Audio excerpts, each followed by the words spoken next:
expert advice. Today, we have with us Mr. Paresh Karia, who's the director of Easy to Own Estate, as well as he's a real estate expert for years now. Today, he'll be talking with us about the various innovative financing schemes that the builders and developers are offering these days. Now, before we take this conversation ahead, let's welcome our guest. Welcome to the show, sir.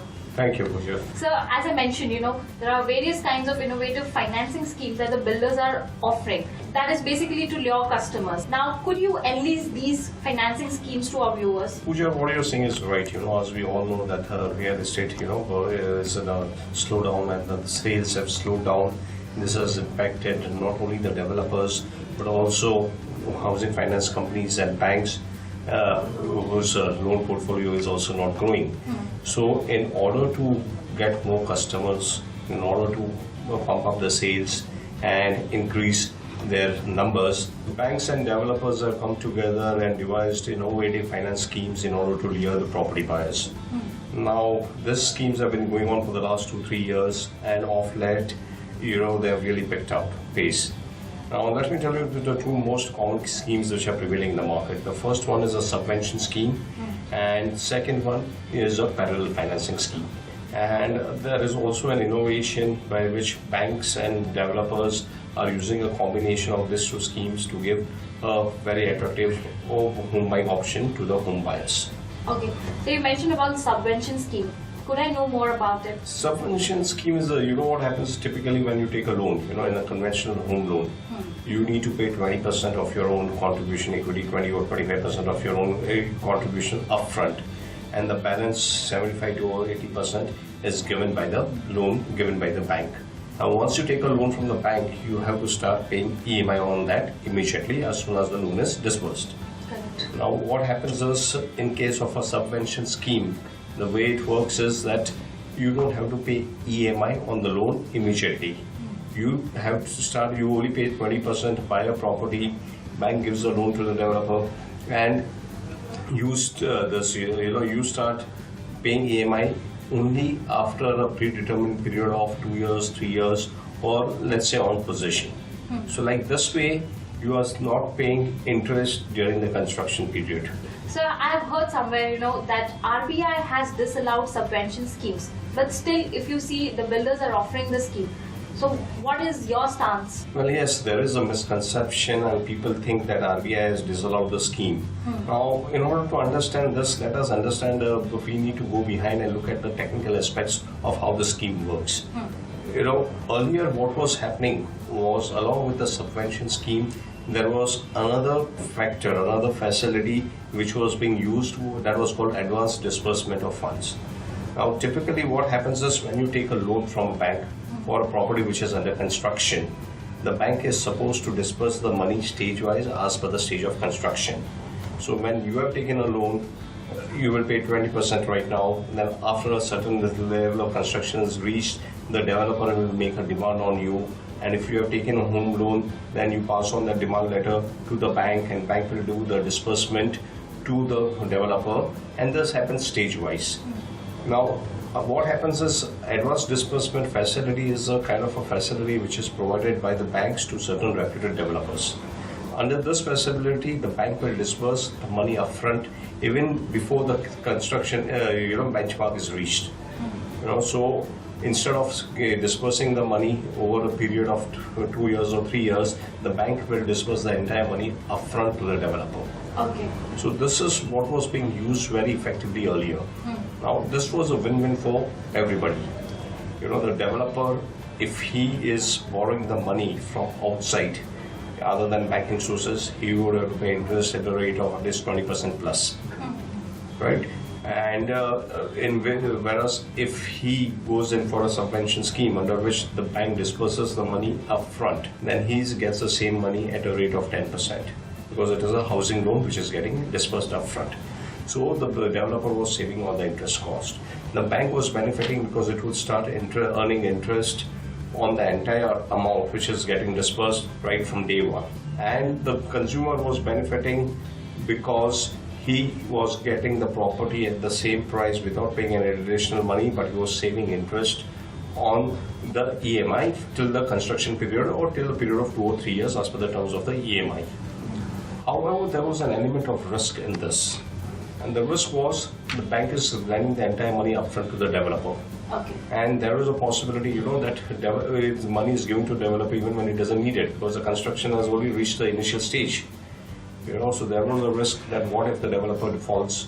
What if the developer, there is also a risk that the developer may, hive off this money elsewhere.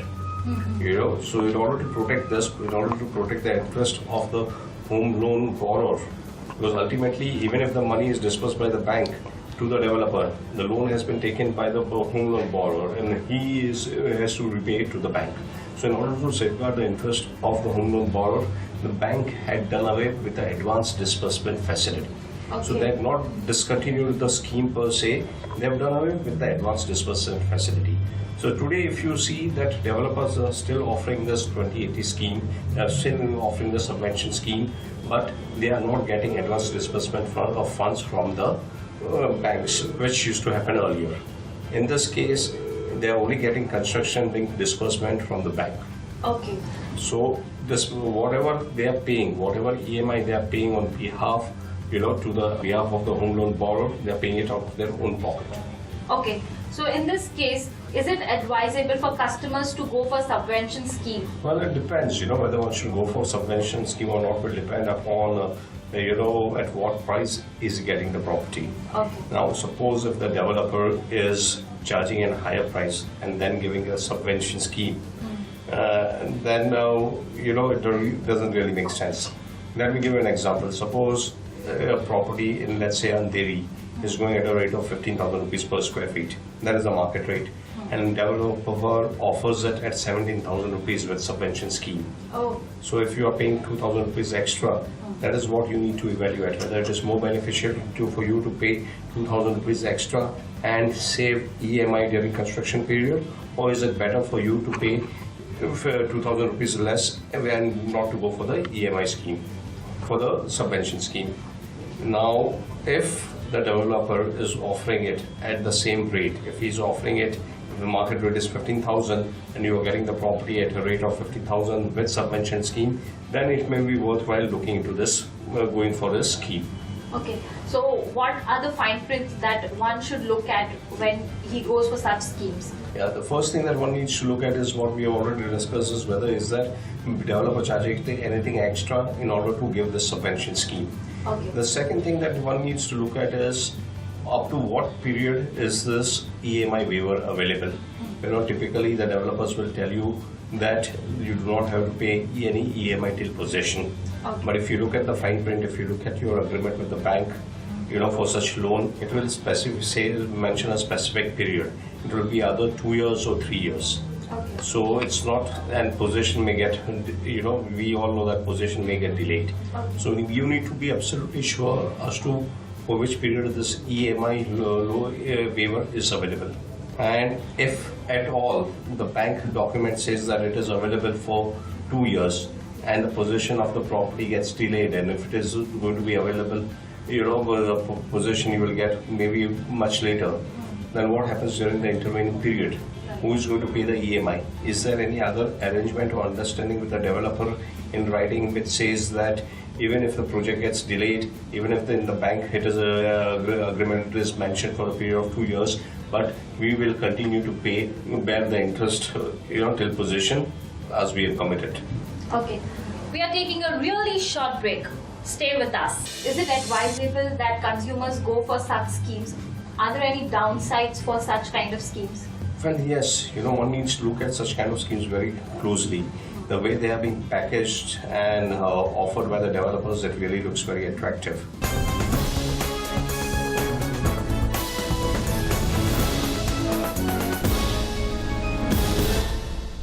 Welcome back to Expert Advice. Now we have also seen advertisements saying that book a flat by paying just 5%. So what are these schemes? But that's a very interesting question. Of late we are seeing a lot of newspaper ads and other ads screaming, you book your homes by paying just 5% or book home by paying just 10 lakhs or 11 lakhs.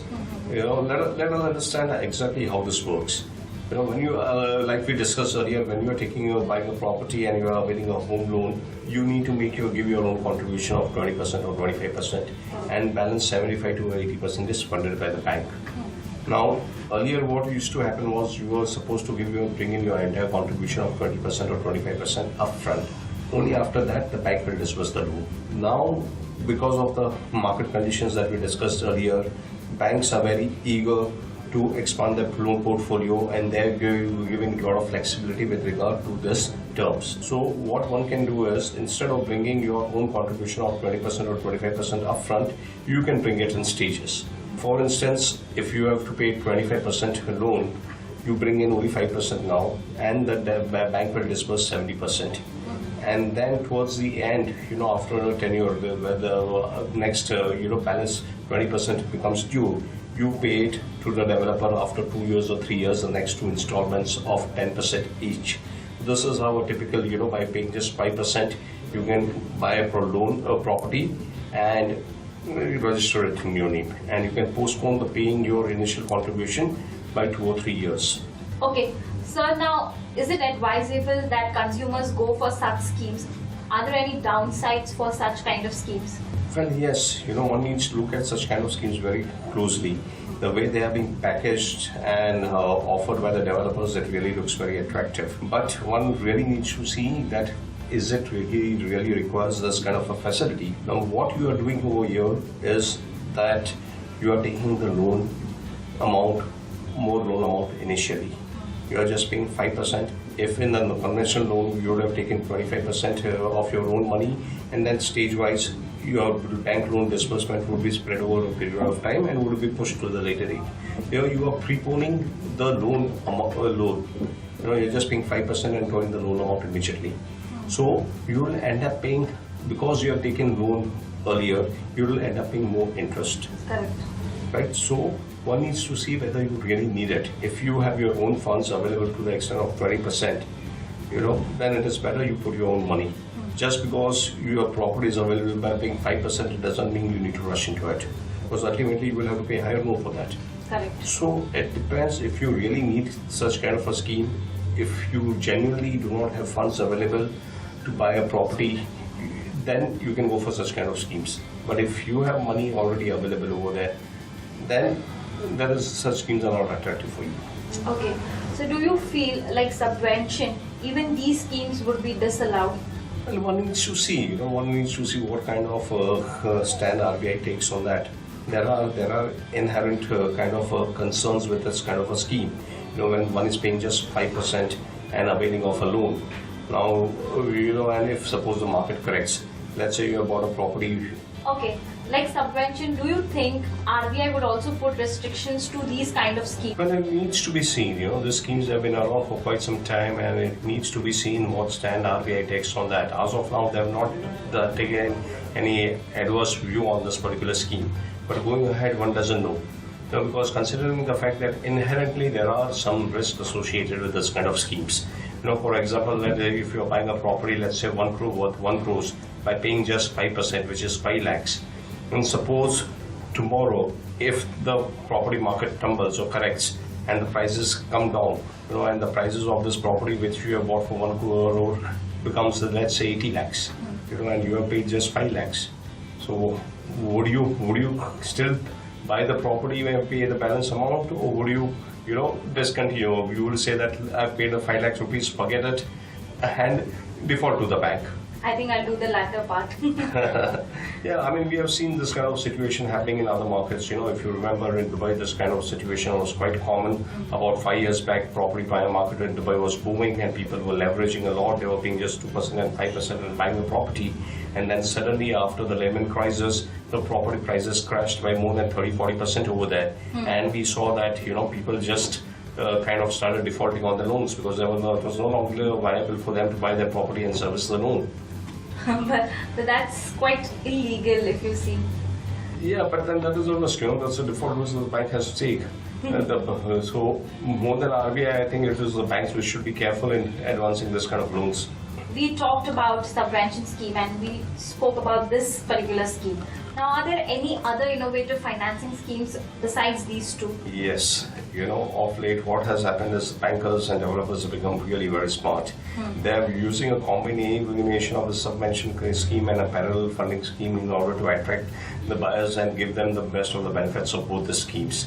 So the way this works is that you pay only 5%. You buy a property by paying just 5% down payment. 70% is disbursed, let's say 70 or 75% is disbursed by the bank.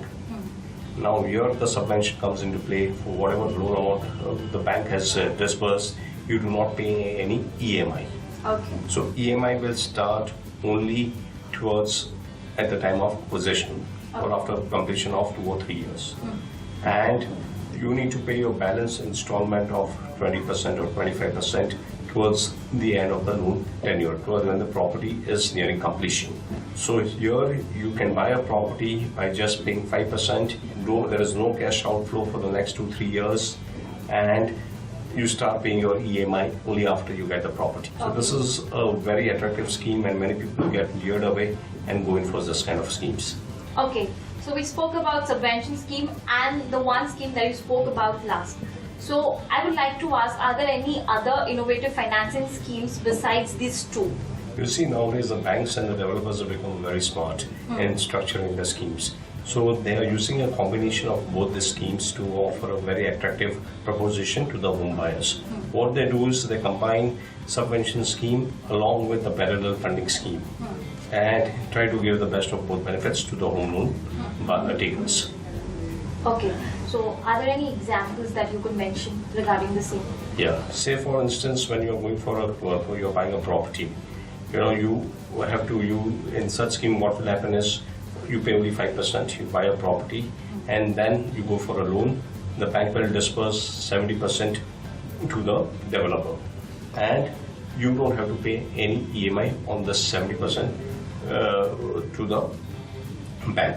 Your EMI will start only after possession, so it works as a subvention.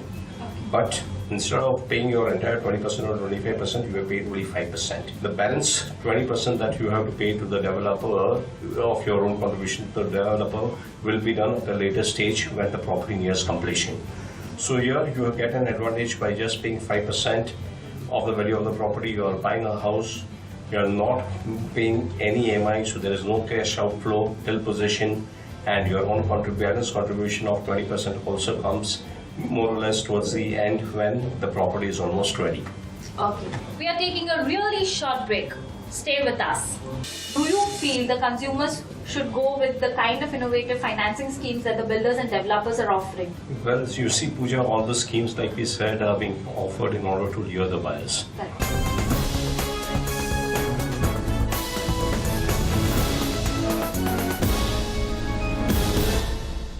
Welcome back to Expert Advice. We were speaking with Mr. Paresh Karia. Generally in subvention, after the possession, one has to pay EMIs. So do you think, is it advisable for any purchaser? Well, you're absolutely right. What happens is, in case of a subvention scheme, once you get a possession, you start paying EMI and it works just like any other loan.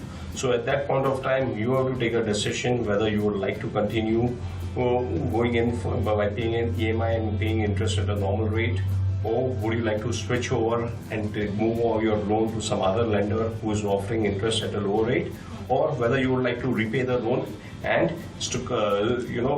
reduce your EMI. Okay, so all of the schemes that we spoke about right now, they all involve taking a loan from the bank. So here I would like to ask you whether there are any innovative financing schemes offered by the builders or developers that do not involve taking a loan from the bank. Yes, there are many developers who are offering flexible payment terms where you have to delay your payments, and the best part of it is that it does not involve taking any loan, because all people may not be eligible for taking a loan, or all the people may not be willing to go in for a loan. So in order to attract prop up sales and attract buyers, what developers will do is they will provide you a very flexible payment plan. For instance, they will say that you pay only 20% now for the property, and balance 80% you can pay on possession. So in between there is no loan, there is no EMI, it's only that developer, you are referring your payment to the developer. There are other variations of such schemes also. Like recently we have seen a very well-known developer from Mumbai offering this kind of a scheme whereby you pay only 20% upfront, another 40% you pay after maybe a year and a half, and another 40% you pay only at the time of possession. Okay. So developers are coming out with various such combinations and options in order to prop up the sales. Okay, sir. There are so many schemes available in the market right now. The builders are offering some, and they're constantly trying to, offer consumers with new schemes every now and then. Now, in this scenario, do you feel the consumers should go with the kind of innovative financing schemes that the builders and developers are offering? Well, as you see, Pooja, all the schemes, like we said, are being offered in order to lure the buyers. Correct. So it is up to the buyers to see what is exactly they need. When they are buying a property, like we said, it is a very big decision. They are spending, huge sum of money. So first thing they really need to do is, just because something good is already in the market, it doesn't mean that you should go and buy it. You need to look into yourself, look at your requirement. You need to see whether the property that you are buying, does it suit your requirement? Is the developer going to deliver the project in time? Is it, the location good? Is there a connectivity? Does it meet is it a place where you would like to stay from the end user's point of view? So you have to evaluate all those factors. The financing schemes become secondary. Correct. First, you need to see whether the property is as per your requirement. Correct. Whereas as far as the investors are concerned, yes, investors, they do not want to stay over there in the property. They are just buying it for the returns. Correct. So they should look at the overall, look at it from a different point of view. They have to see how the scheme is going to benefit them in the financial way. What is going to be the return from this property? How the property is going to grow? What are the prices going to be when it is possession? Will it be possible for them to liquidate, sell off this property immediately, or will they want to hold on to them for some time? So after considering various other factors, they have to take a call whether they want to really go in for a property. This, just because attractive schemes are available based on this single factor, they should not take any decision of buying property. So I hope all the buyers and investors out there took a note of what Paresh sir said regarding these innovative financing schemes that are available in the market right now. So, sir, this was quite a useful piece of information for us, for all our viewers, and for all the investors and buyers. And we really thank you for sharing this information with us. Thank you, Pooja. Okay, and really thanks for coming on our show. So this was Mr. Paresh Karia speaking on the innovative financing schemes that builders and developers are offering to lure customers. For more information on real estate, you keep watching Spin TV. Goodbye, take care.